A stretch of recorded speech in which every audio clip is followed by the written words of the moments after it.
Howdy everyone, this is the final video for Team 4. My name is Gaivano and today I will be covering the material from October 31st to November 21st. This is an interesting topic because it deals with something we can't accurately assess, the future. One of the most distinctive trends that I can see is that of globalization in both the transforming cities and geographies of the future videos, where painted a picture of what this may look like. The former discusses the benefits of AI in the context of human productivity, emphasizing that something AI should have a societal impact in order to foster inclusivity. After all, no socially polarizing technology can be reasonably thought of as good. The latter video deals with the human dynamic around the globe and how migration and a shrinking world is resulting in our societies becoming a cultural melting pot. It warms that we must think at a global scale if we wish to thrive in the future.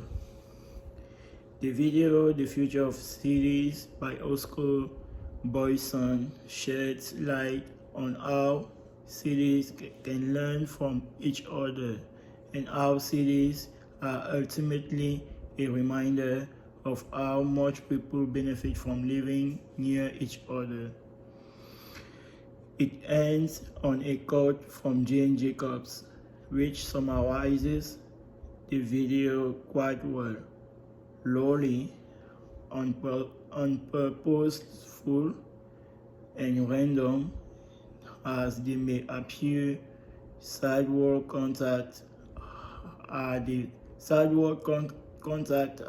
small change from which a city's wealth of public life may grow. The fourth video I watched was The Future by a Futurist, featuring Richard Watson.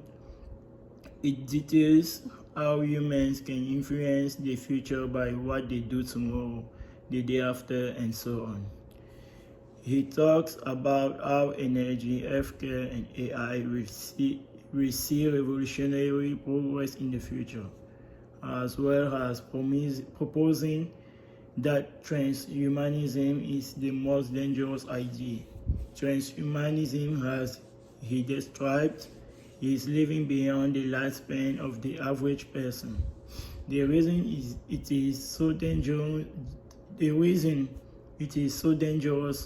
is because death is such a driver for humans, and the feeling that one could even somewhat influence it could completely change how people behave. And I don't think he means in a good way. The first outside source I looked at was the video Urbanization and the Future of Cities, a TED video by Vance Kite. The video started by looking at how settlements in the past were possible. Due to the advent of agriculture, people started having a surplus for the first time since the hunter-gatherer days. This surplus could be used to trade with non-farmers for other commodities. This dynamic went on to create cities in certain parts of the world where people came to settle and seek jobs. Then came the Industrial Revolution, and this is where we have continued to develop from. Our focus now shifting towards sustainability and robustness in our cities, as well as equality for everyone. A video by Fox titled "How Will the Next Generation of Cities Address the Challenges of Climate Change?" talks about how the cities best tackling climate change were built in a video by Vox titled "How Will the Next Generation of Cities Address the Challenges of Climate Change?"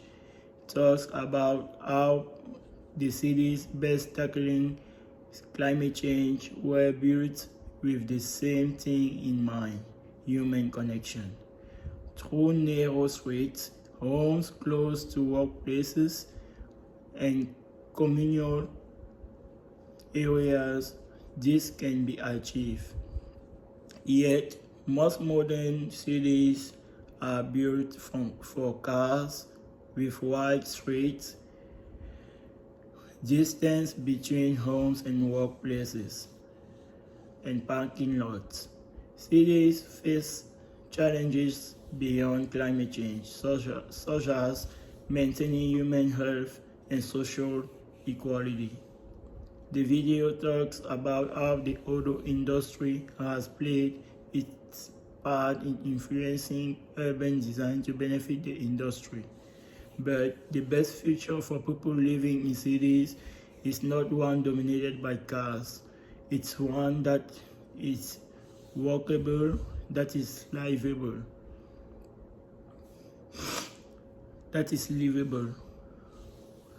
Looking back at all of these videos, one can begin to realize that the future can look like many things, good and bad, but the central themes that are all associated with a good future revolve around living in community, but not just geographically, in the way we integrate cultures, the way we design cities for interaction and better human health, in the way we approach dangerous ideas with caution, and in the way that we think about the priorities of urban planning, shifting the goal of sustainability and redundancy higher up on the priority list for planners,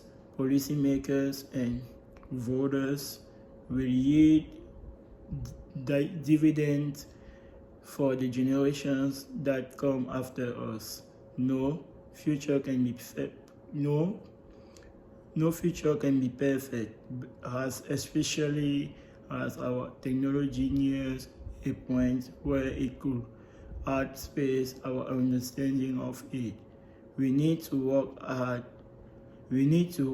work hard at realizing we only have one planet, and that some parts about it, the people, matter more than anything else. Thank you for listening, but goodbye. Enjoy the video.